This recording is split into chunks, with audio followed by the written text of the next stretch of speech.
Welcome back. Update on Charles and Kurt killer's lover. New background information. This is 17 hours ago it happened, and everything. So let's get to it, shall we? Tyler Robinson's furry boyfriend, he has fled their apartment. And I have no idea where he went, but I do get the sense that law enforcement knows where he's at because the sheriff made a very interesting comment saying that Lance Twiggs has to lay low for a while. Now, what he meant by that, I don't know. I find it interesting because I think it's kind of obvious that Lance knew what Tyler was going to do to Charlie. And even if you want to give him the benefit of the doubt, which I don't think you should, even if you do want to believe that he didn't know what was going to happen, we know for a fact that he knew that Tyler did it after Tyler did it, literally in the moments after Tyler did it. And he did not tell the cops, and he actually destroyed evidence, deleted messages, ripped up a note that Tyler left for him. So, at the end of the day, that's breaking the law. But nothing's going to be done to him. And from what I've gathered, it really feels like law enforcement is kind of protecting him, if anything. And I just find that to be so crazy because even Lance's own family, they've come out and said that Lance is evil, he's dangerous, he's hateful, they're scared to bring their kids around him. Lance's own family have said some very interesting things about him and his character. They even said that they think he radicalized Tyler and probably put Tyler up to this. So all of that added to the fact that we know that he literally broke the law by destroying evidence, it just makes me wonder why nothing is being done to him. Or why it really feels like the investigators don't really want to dive too deep into who Tyler could have been working with or who could have had knowledge about what Tyler was going to do. And you're not going to convince me. Nothing in the world can convince me that Lance didn't know. Tyler's literally sitting in front of him, etching into bullets and stuff. And Lance just has no idea that his lover is going to go kill Charlie. I just don't believe it. But we're starting to find out a little bit more info about Lance. We know he was kicked out of the house. We know he was problematic. Allegedly, he had a problem with drugs. But before that, Lance was a grade A student. Someone who was very talented at playing piano. Seemed like a really good kid before he went down this radical trans furry path that I guess he discovered on the internet in these gaming chat rooms. But I want to dive into some more information about Lance because I feel like there is an effort, a very obvious effort, to have us talk about any and everything else surrounding this case. I feel like they want us talking about all of this other crazy stuff. I feel like they don't want us focused on Lance, the trans lover. They want to go ahead and erase that kind of out of the story. They don't want us focused on the real deal. All right? That's why I feel like we're seeing so many smoke screens and distractions popping up when what we need to be focused on is right in front of our face. And there's no reason as to why there's not more people out here demanding for Lance to be arrested because he destroyed evidence after Charlie was killed. And we know that for a fact. I mean, law enforcement told us themselves. It's always weird when law enforcement tells you themselves how someone's breaking the law, but for some odd reason they're not charged for anything, right? Have you ever gotten that? Here's all of the laws you broke, but we're not charging you. You can go home. You can go home and dress like a freaking fox and rub up on someone and do furry stuff. Jeez, man. Anyway, I'm about to hop into this information. Before I do though, if you're here, if you like the videos, There's no reason, there's no excuse as to why you can't take 2 seconds out of your day to hit the like button. Hit the like button, subscribe if you haven't already, drop a comment, don't be scared to share your opinion, and if you really like the channel, if you really appreciate the work, you could always donate via Cash App or Super Thanks. Always greatly appreciated and much needed when discussing the truth about topics like this. They don't want us focused on people like Lance. Okay, YouTube hates it when you talk about these trans furries. But with that being said, let's go ahead and dive into this information. Alleged Charlie Kirk's shooter's trans lover was gifted straight A student before a family argument upended his life. In 2020, he was a gifted pianist with a glowing reputation and spotless record, attending a magnet school for brainiacs. Last week, he was called trouble, full of evil, and estranged from his family. These are the messy and conflicting descriptions emerging of Lance Twiggs, age 22, the mysterious trans furry live-in lover of Charlie Kirk assassin Tyler Robinson. His former teachers are baffled. Everything I've heard about him, he was a great kid. He was nice. He worked hard. Ben Kaufman, superintendent of Twiggs High School, said, I have heard all good things. Twiggs and Robinson went to high school 4 miles from each other in St. George, Utah, and both graduated in 2022. Robinson attended Pine View High while Twiggs was at Dixie Success Academy, later named Utah Tech Success Academy, an accelerated program operating inside the local university where students take college-level courses and graduate with an associate's degree worth of college credit. There, Twiggs was an acne-riddled teen who excelled at piano, playing Gershwin's Prelude No. 1 in a 2020 recital, which also featured his brother, who played Chopin. The kid's music had been like a peaceful river flowing through our home for many, many years. I feel so grateful, his mother allegedly wrote in a now-deleted Facebook post from 2020.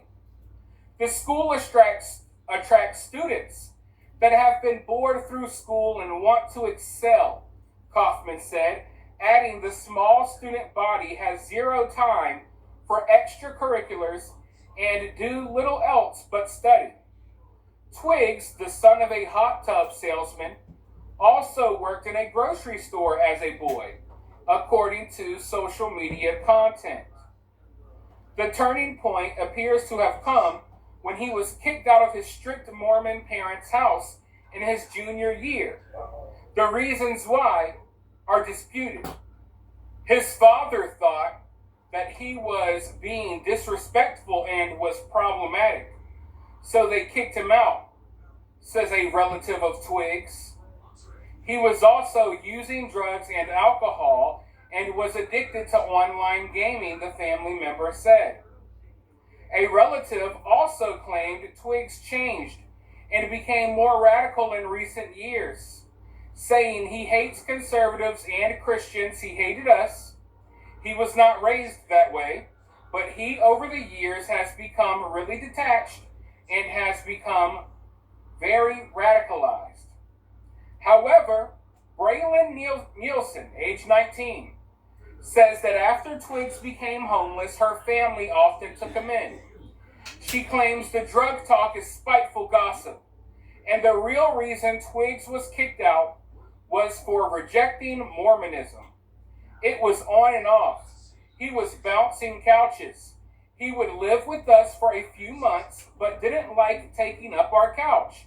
He would crash with friends, she said, adding Twiggs would disappear when he felt he had outstayed his welcome. I loved Lance. His parents kicked him out of his house, and he lived with us. His parents never sat right with my family, she said, describing the Twiggs family as religious zealots. He had straight A's. He was very hardworking, not a big partier.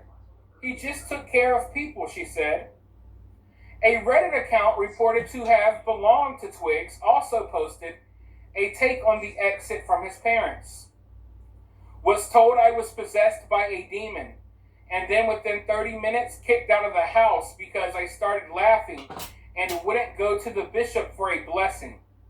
Later found out they just didn't like me and were looking for a way to get me out of the house.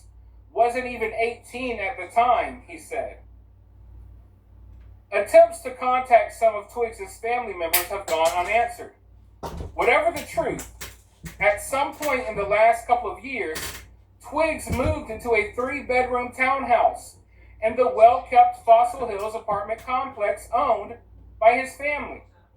After high school, Robinson had been away in Utah State University to study computer science, but dropped out after one semester and returned home to St. George, where he enrolled in Dixie Technical College as an electrician apprentice and moved into the same house as Twigs. There was a third roommate, another young man, but he soon left, leaving Robinson and Twigs together in the apartment for over a year. It is unknown whether the two began dating before or after Robinson moved in, but before long, Twigs was boasting to friends and family that he wanted everyone to meet his new boyfriend, Robinson. The pair appear to have become consumed with living in a fake online world of games and fantasies. At the time of his boyfriend's arrest on September 12th, Twigs had listed his occupation on a Facebook page as digital creator, but his source of income remains unclear. One report claimed he worked as a plumber. He wrote online that he aspired to be a professional gamer. A relative said that Twigs was maintaining a job and able to pay rent and was technically an adult. The Reddit account believed to be Twigs was active in message boards, positively discussing illicit drugs like acid, also discussing transgenderism, and he was in one message board dedicated to mocking landlords. Twigs' parents are landlords who own several properties in St. George, according to reports. Despite their alleged falling out, a review of digital bank account records shows that Twigs' parents regularly sent him money for things like doctor's visits, prescription drugs, piano lessons, and dog sitting. That Reddit account also posted about having bulimia, no gag reflex, and boasted about seeing targeted online ads for schizophrenia and bipolar disorder medications.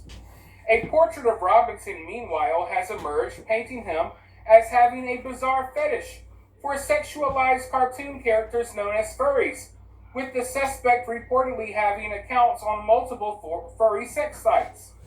A photograph of Twigs circulating widely online shows him in a brown dog-eared onesie, the sort common in the furry subculture.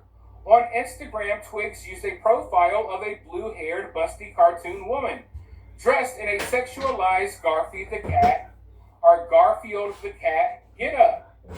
Robinson, also 22, was charged on September 17th for killing Charlie Kirk. Okay, so on one hand, we have various members of Lance's family saying that he was hateful, evil, dangerous, radicalized, on drugs, addicted to all types of online weird stuff, right? On one hand, we have family members saying that about Lance. And then on the other hand, we have one 19-year-old, a friend of Lance, who says none of that is true, Lance is good. Now, let's take two things into consideration.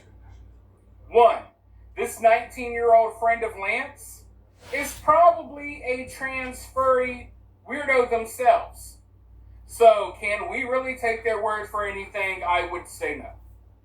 On the other hand, we have the family. I'm believing the family. Now, I know that there are some families that are maybe too strict with their religious beliefs. I know that I've covered plenty of stories where there's like problems within Mormon communities. There's problems in every community, though, let's be real. But yeah, I've dealt with plenty of cases involving, issues within Mormon families and stuff like that as well. But what's undeniable is that the family was taking care of Lance. Yeah, they kicked Lance out, but Lance was living in their apartment, an apartment that they owned, that they were landlords over, right? So Lance is living in one of their units, probably not even paying the full rent. Lance is getting money from them to go to the doctor, getting money from them for prescriptions and all of that stuff. And what do you think he's going to the doctor for? What do you think Lance is going to the doctor for? What do you think Lance needs money for prescriptions for? I mean, I'm sure he's on antidepressants and stuff like that, but also for his transition, folks. So regardless if they know it or not, I guarantee you his family was sending him money to help him transition. They probably didn't realize it, but at the end of the day, that's still a supportive family that loved Lance, and they were trying to take care of Lance. They were still giving him money to support him, probably not knowing what he was actually doing with the money. But you also have to take into consideration what happened here. We have a family that says their child got radicalized, became extremely hateful, started trying to turn into a woman, right? And then it just so happens that their first boyfriend goes off and kills Charlie Kirk, someone who has been very vocal, speaking out against the trans community, or just speaking truth when dealing with people who believe in all that weirdo trans stuff. So, I mean, you got to look at the situation here. Could Lance's family be a little too strict? Yeah, that's a possibility. But I think Lance's family was onto something when they said that he was radicalized, crazy, hateful, and dangerous, because it just so happens that about a year later, after kicking him out a couple of years later, here he is involved in the biggest assassination in recent American history. One of the biggest assassinations in history ever.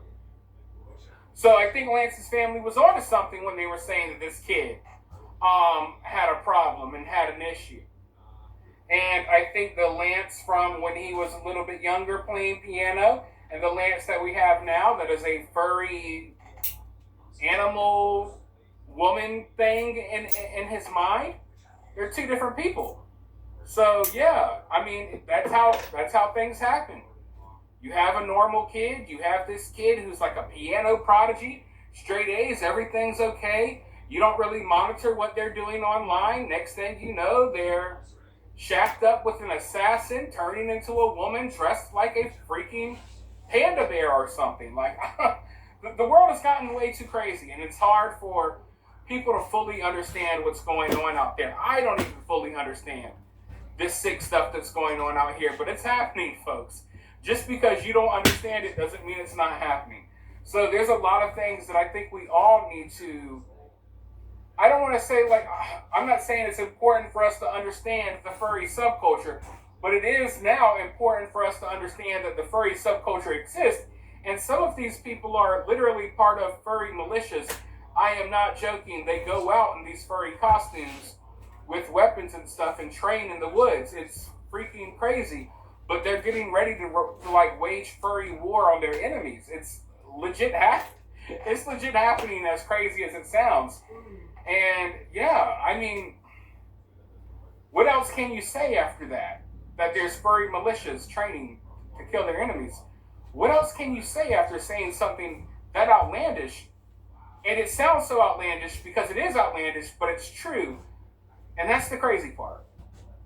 Like, sometimes I feel like I'm just talking a whole bunch of nonsense, but then I have to realize, wait, this is all real stuff. As crazy as it sounds, these are the type of people that exist. They coexist with us. They're walking amongst us, folks. So, just mentally prepare yourself for what we're going to see in the future. Because if you think this is bad, imagine how it's going to be in 5 years. People are not going to get better. I think they're only going to get crazier. Especially if we keep enabling this type of behavior and making excuses for this type of behavior. And I feel like that's what that 19-year-old friend of Twigs was doing, of Lance Twigs, making excuses for Lance's behavior.